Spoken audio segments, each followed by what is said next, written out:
अस्सलाम वालेकुम दोस्तों। आज हमारा जो लेक्चर है, हमारा जो टॉपिक है जिसमें हमने बात करनी है वो है वैलेंसी। ठीक है, वैलेंसी क्या है? केमिस्ट्री के अंदर वैलेंसी किसे कहते हैं? सही है। सबसे पहले आपको मैं एक छोटी सी चीज़ समझाता हूँ। वो क्या है कि हमारे पास कोई भी एटम है, किसी भी एलिमेंट का एटम है, हाइड्रोजन का एटम है, ऑक्सीजन का एटम है, कोई भी एटम है, तो वो किस शेप में होता है? बॉल शेप में होता है। ठीक हो गया? बॉल शेप में होता है, यानी कि उसकी जो सर्फेस है ना, वो इस तरह क्या होती है? गोल होती है। वो जो गोल सर्फेस की बिल्कुल ऊपर वाली जो सर्फेस होती है ना, बाहर वाली, ठीक है ना, जो बाहर वाली तय होती है, सर्फेस होती है, वो क्या बोलते हैं? हम उसे आउटर मोस्ट बोलते हैं। ठीक है, वो क्या बोलते हैं? Outer most. अब जब एटम जो है ना, वो क्या है? इस तरह गोल है, तो उसकी जो आउटर वाली सर्फेस है, ठीक है, आउटर वाला जो शेल है, ठीक है ना, शेल बोलते हैं जहां पे इलेक्ट्रॉन रहते हैं, यहाँ पे इलेक्ट्रॉन की जगह होती है। जो बाहर वाले इलेक्ट्रॉन है ना, उन्हें हम बोलते हैं outer most electron. The electron present in outer most shell. ठीक है ना, आउटर मोस्ट शेल में जो इलेक्ट्रॉन है, वो जो है ना, क्या है हमारे पास बेसिकली, वो जो है ना, वो वैलेंसी का जो है ना किरदार अदा करते हैं। अब देखते हैं कैसे वैलेंसी क्या है। अब एक एटम के जो बाहर वाले शेल में इलेक्ट्रॉन पड़े हैं, ठीक है, वो क्या करते हैं? वो कोई दूसरा एटम है, उसके भी बाहर वाले शेल में इलेक्ट्रॉन पड़े हैं, तो वो क्या करते हैं? दो एटम करीब आते हैं, अपने इलेक्ट्रॉन एक दूसरे से शेयर करते हैं, कंबाइन करते हैं, जुड़ते हैं आपस में। ठीक है, तो क्या बन जाता है? बॉन्ड बन जाता है।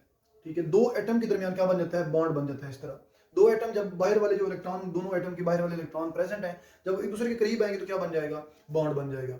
ठीक है, तो ये किस वजह से बॉन्ड बनता है? वैलेंसी की वजह से बनता है। तो वैलेंसी की डेफिनेशन देखते हैं सबसे पहले। A unique property which has combining capacity of an element with other elements. It's okay.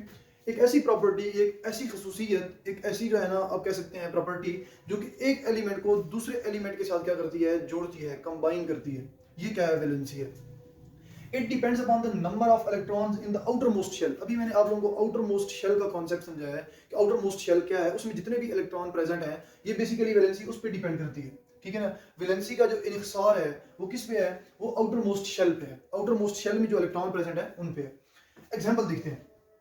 In simple covalent compound, हमारे पास कंपाउंड जो है ना, वो कोवलेंट कंपाउंड भी होते हैं, आयोनिक कंपाउंड भी होते हैं। ठीक है, ये मैं आगे चल के आप लोगों को, यानी टॉपिक है आप लोगों को कोवलेंट और आयोनिक कंपाउंड पे।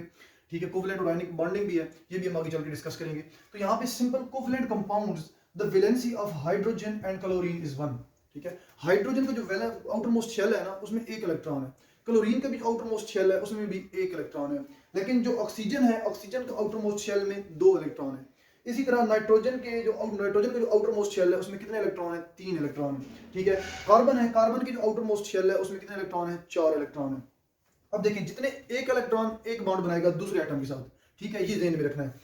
तो हमारे पास क्लोरीन का क्या है? आउटर मोस्ट शेल में एक इलेक्ट्रॉन है, तो इसमें हाइड्रोजन का जो दूसरा एटम है ना, हाइड्रोजन का भी जो है ना, वो वैलेंस शेल में एक इलेक्ट्रॉन है, तो इस तरह हाइड्रोजन का भी एक बॉन्ड बन गया। ये देख रहे हैं आप, क्लोरीन का भी एक बॉन्ड, यानी कि क्लोरीन के लिहाज से भी ये एक बॉन्ड है और हाइड्रोजन के लिहाज से भी ये एक बॉन्ड है। ठीक हो गया। अब यहाँ पे ऑक्सीजन की वैलेंस शेल में दो इलेक्ट्रॉन, तो ऑक्सीजन के दो बॉन्ड होने चाहिए। एक बॉन्ड ये ऑक्सीजन का हाइड्रोजन के साथ, और एक बॉन्ड ये ऑक्सीजन का हाइड्रोजन के साथ। हाइड्रोजन का तो अपना 1 है ना, हाइड्रोजन के लिहाज से तो ये 1 है, लेकिन ऑक्सीजन के लिहाज से ये 2 है, एक और दो, दो बॉन्ड। इसी तरह नाइट्रोजन के 1, 2 और 3। ठीक है, नाइट्रोजन के वैलेंस शेल में कितने इलेक्ट्रॉन है? 3 इलेक्ट्रॉन है, तो 3 बॉन्ड बने हैं। इस तरह कार्बन के वैलेंस शेल में 4 इलेक्ट्रॉन है, तो कार्बन ने 4 बॉन्ड बनाए हैं, 1, 2, 3 और 4।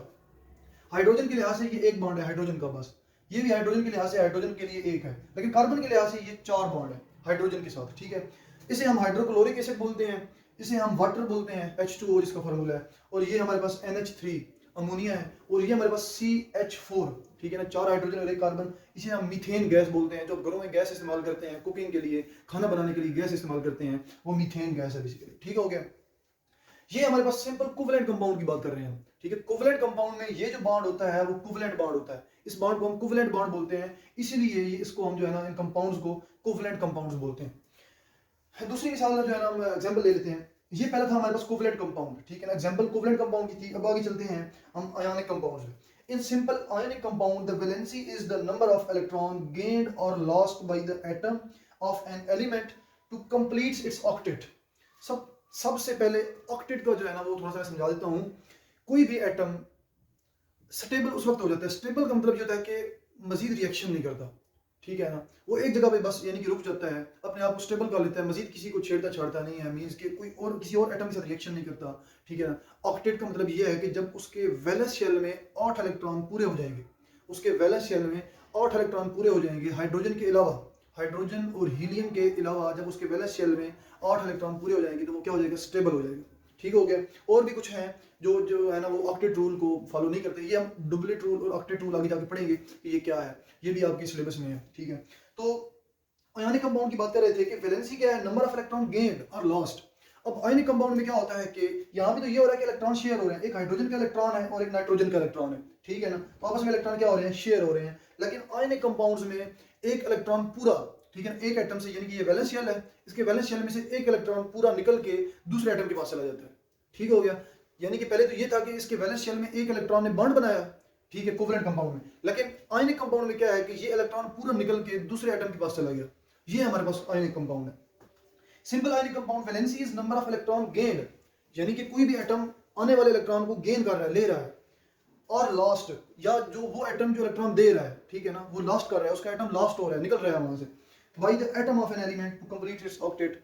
तो ये हम एग्जांपल देखते हैं, atom of sodium magnesium aluminium have 1 2 and 3 electron in their valence shell. हमारे पास मेटल है, सोडियम है, मैग्नीशियम है, एल्यूमिनियम है। सोडियम के वैलेंस शेल में एक इलेक्ट्रॉन है, ठीक है ना, यानी कि बाहर वाली शेल में। मैग्नीशियम के बाहर वाली शेल में 2 इलेक्ट्रॉन है, एल्यूमिनियम के बाहर वाली शेल में 3 इलेक्ट्रॉन है।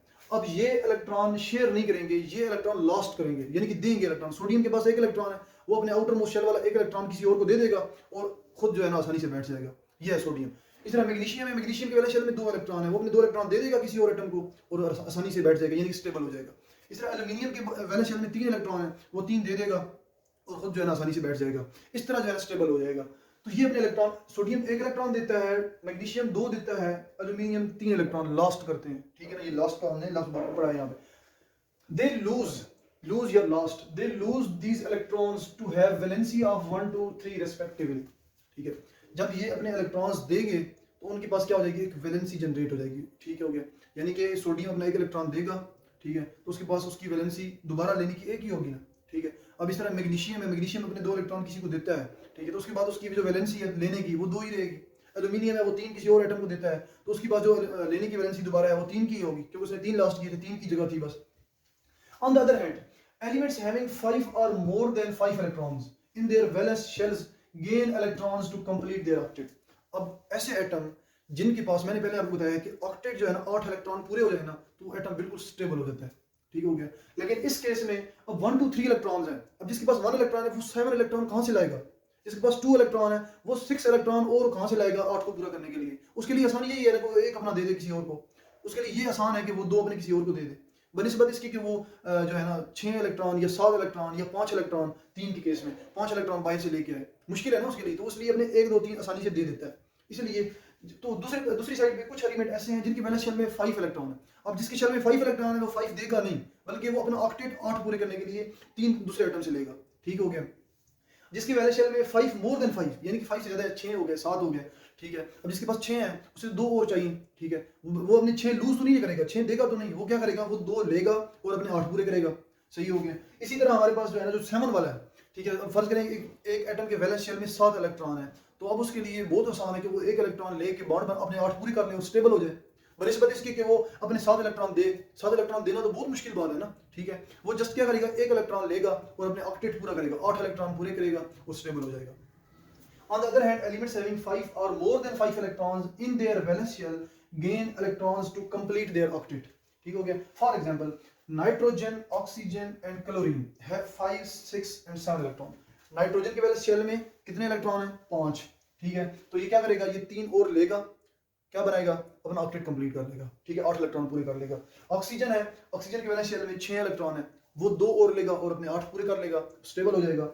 इसी तरह क्लोरीन, क्लोरीन के वैलेंस शेल में 7 इलेक्ट्रॉन है, 7 में से वो क्या करेगा, एक इलेक्ट्रॉन कहीं और से लेगा किसी और एटम से और अपना जो है ना ऑक्टेट पूरा कर लेगा, इस तरह वो क्या हो जाएगा, स्टेबल हो जाएगा। तो nitrogen, oxygen and chlorine have 5 6 and 7 electrons in their valence shell respectively. They gain 3 2 and 1 electron respectively. Means के नाइट्रोजन 3 लेगा क्योंकि इसके वैलेंस शेल में 5 है, 5 और 3 कितने हो गए, 8 पूरे हो गए। ऑक्सीजन के पास कितने वैलेंस शेल में 6 है, तो 2 और लेगा, 6 और 2 8 हो गए। क्लोरीन है, क्लोरीन के वैलेंस शेल में 7 है, 1 और लेगा, ठीक है, तो 7 और 1 8 हो जाएंगे। इस तरह इनके ऑक्टेट कंप्लीट हो जाएंगे और ये क्या हो जाएंगे, स्टेबल हो जाएंगे। इसी तरह जब ये इलेक्ट्रॉन दूसरों से लेंगे, ठीक है, तो इनके बॉन्ड भी बन जाएंगे, जब बॉन्ड भी बन जाएंगे तो हमारे पास कंपाउंड भी बन जाएंगे, ठीक है, इस तरह कंपाउंड बनते हैं, सही हो गया। तो इसी के साथ हम अपना लेक्चर एंड करते हैं, बल्कि एक टेबल है, मैं आपको टेबल शो करवाता हूँ, ठीक है। तो ये हमारे पास टेबल है एक, ठीक है, टेबल में क्या है कि हमारे पास जो है एक साइड पे एलिमेंट दिए गए हैं, एलिमेंट के आगे सिंबल है, सिंबल के साथ जो है ना आगे क्या है वैलेंसी है। हमने पहले सिंबल से पढ़े हैं, एलिमेंट पढ़े हैं सबसे पहले, ठीक है, कि एलिमेंट क्या होते हैं, फिर एलिमेंट को किस सिंबल से शो करते हैं वो भी पढ़ा है हमने। उसके बाद हमने वैलेंसी पढ़ी है, ठीक है, वैलेंसी क्या होती है। तो अब हम डिफरेंट एलिमेंट जो है ना, एक साइड पे हमारे पास ये क्या है, मेटल है सारे, ठीक है, ये sodium, potassium, silver, magnesium, calcium, barium, zinc, copper, mercury, iron, aluminium, ये सारे क्या है, मेटल है। और दूसरी साइड पे सारे नॉन मेटल है, hydrogen, chlorine, bromine, iodine, oxygen, sulphur, nitrogen, phosphorus, boron, carbon and arsenic, ये सारे क्या है, नॉन मेटल है। एक साइड पे नॉन मेटल है और एक साइड पे क्या है, सारे मेटल है।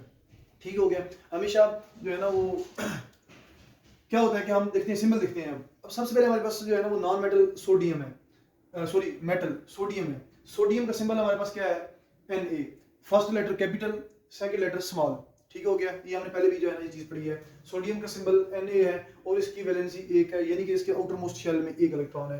पोटेशियम का सिंबल K है और इसके वैलेंस शेल में 1 इलेक्ट्रॉन है। सिल्वर का जो है ना वो सिंबल क्या है, Ag, ठीक है, और इसके वैलेंस शेल में 1 इलेक्ट्रॉन है। मैग्नीशियम है, मैग्नीशियम कैपिटल लेटर M है और स्मॉल लेटर G है, Mg है इसका सिंबल, और इसके वैलेंस शेल में 2 इलेक्ट्रॉन है।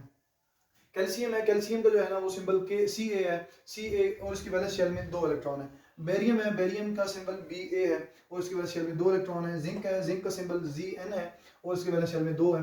अब कॉपर है, कॉपर जो है ना इसका सिंबल Cu है, लेकिन ये 2 वैलेंसी शो करता है। बहुत सारे एलिमेंट्स ऐसे भी हैं जो 2 वैलेंसी शो करते हैं, यानी कि ये अब इसके वैलेंस शेल में कितने इलेक्ट्रॉन है, समटाइम 1 भी होता है और समटाइम 2 भी होते हैं, यानी कि ये समटाइम 1 वैलेंसी भी शो करता है और समटाइम 2 वैलेंसी भी शो करता है। मरकरी, मरकरी जो है ना इसका सिंबल Hg है और इसकी भी 2 वैलेंसी है, 1 और 2, कभी ये 1 शो करता है वैलेंसी और कभी ये 2 शो करता है। आयरन है, आयरन का सिंबल Fe है, ठीक है, फेरस से है, और इसकी जो है ना वो वैलेंस शेल में 2 इलेक्ट्रॉन भी हो सकते हैं, 3 भी हो सकते हैं, यानी कि ये 2 और 3 दोनों वैलेंसी शो कर सकते हैं। एल्यूमिनियम है, एल्यूमिनियम का सिंबल Al है और इसके वैलेंस शेल में 3 इलेक्ट्रॉन है। ये क्या है, हमारे पास मेटल्स हैं सारे। अब हम देखते हैं नॉन मेटल। नॉन मेटल में सबसे पहले हाइड्रोजन है, हाइड्रोजन के सिंबल H है और उसके वैलेंस शेल में 1 इलेक्ट्रॉन है। क्लोरीन है, क्लोरीन का सिंबल Cl है और इसके वैलेंस शेल में 1 इलेक्ट्रॉन है। ब्रोमीन है सिमिलरली, ठीक है, इसके वैलेंस शेल में भी 1 इलेक्ट्रॉन है और इसका सिंबल Br है। आयोडीन है, आयोडीन भी जो है ना वो क्या है कि इसका सिंबल I है और उसके वैलेंस शेल में 1 इलेक्ट्रॉन है। ये हमारे पास जो 3 है, क्लोरीन, ब्रोमीन और आयोडीन, इसके अलावा इनके साथ एक और भी होता है, फ्लोरीन भी होता है, ठीक है। ये 4-5 जो है वो क्या करते हैं, एक ही ग्रुप में है, ठीक है। जब एक ही ग्रुप में है तो ये इनकी वैलेंसी एक ही है। ये हम आगे चलेंगे जब डिस्कस करेंगे पीरियोडिक टेबल के ग्रुप्स क्या होते हैं, पीरियड्स क्या होते हैं, वहाँ पे हम देखेंगे। उसके बाद ऑक्सीजन है, ऑक्सीजन का सिंबल O है और ये जो है ना वैलेंसी 2 शो करता है। सल्फर है, इसका सिंबल S है, 2 वैलेंसी शो करता है। नाइट्रोजन है, इसका सिंबल N है और ये 3 वैलेंसी शो करता है। फास्फोरस है, फास्फोरस का सिंबल P है और इसके जो है ना वो 2 किस्म की ये भी वैलेंसी शो करता है 3 और 5। समटाइम 3, जब 3 में होता है तो ये 3 लूज भी कर सकता है, लेकिन जब 5 में होता है तो 5 में ये 3 गेन करता है ऑप्टिक कंप्लीट करने के लिए, ठीक हो गया। आगे बोरान है, बोरान भी इसका सिंबल है और 3 इलेक्ट्रॉन जो है ना इसके आउटर मोस्ट शेल में है, यानी कि वैलेंसी है इसकी। कार्बन, कार्बन का सिंबल C है और इसके वैलेंस शेल में 4 इलेक्ट्रॉन है। ये 4 हमेशा गेन करता है, कभी इसने 4 दिए नहीं है, ठीक हो गया। आगे आर्सेनिक है, आर्सेनिक के वैलेंस शेल में कितने हैं, हमारे पास 3 इलेक्ट्रॉन है, यानी कि वैलेंसी 3 है और सिंबल As है। तो ये हमारे पास कुछ एक साइड पे मेटल्स हैं और एक साइड पे नॉन मेटल्स हैं। इनकी हमने वैलेंसी देखी, इनके सिंबल्स देखे, ठीक हो गया। इनके ये नाम देखे हमने, एलिमेंट के नाम क्या क्या हैं, ये सब सारी चीज़ें आप लोगों के लिए न्यू हैं स्पेशली। और अब पेपर पॉइंट ऑफ व्यू को बताता जाऊँ कि पेपर में अगर वैलेंसी के क्वेश्चन आ जाते हैं, अगर तो वो शॉर्ट क्वेश्चन है 2 नंबर का है तो जस्ट आप डेफिनेशन लिखेंगे, डेफिनेशन के साथ ये 3-4 एग्जांपल कोड करेंगे आप, ठीक हो गया यहाँ से। अगर वो लॉन्ग क्वेश्चन आता है वैलेंसी पे तो आप क्या करेंगे, फिर आप वैलेंसी पे जो डिटेल नोट मैंने लिखवाया हुआ है कि कोवलेंट कंपाउंड में वैलेंसी कैसे चेक करते हैं, आयनिक कंपाउंड में वैलेंसी कैसे जो है ना चेक करते हैं किसी भी एलिमेंट की, वो सारा आपने वहाँ पे लिखना है। और साथ में यहाँ से 4-5 एग्जाम्पल, 4-5 एग्जाम्पल मेटल की दे देनी है और 4-5 एग्जाम्पल नॉन मेटल की दे देनी है। इस तरह आपका जो है ना वो एक लॉन्ग क्वेश्चन कंप्लीट हो जाएगा। शॉर्ट में आता है तो शॉर्ट में जस्ट डेफिनेशन और साथ में क्या करनी है, 2-2 एग्जांपल दे देनी है, सही हो गया। तो इसी जो है ना इसी के साथ ही हमारा टॉपिक कंप्लीट हो जाता है वैलेंसी का। इंशाल्लाह नेक्स्ट टाइम जो है ना आगे चलेंगे, कंपाउंड की तरफ चलेंगे। तो अगर किसी का कोई क्वेश्चन हो तो कमेंट सेक्शन में क्वेश्चन कर सकते हैं।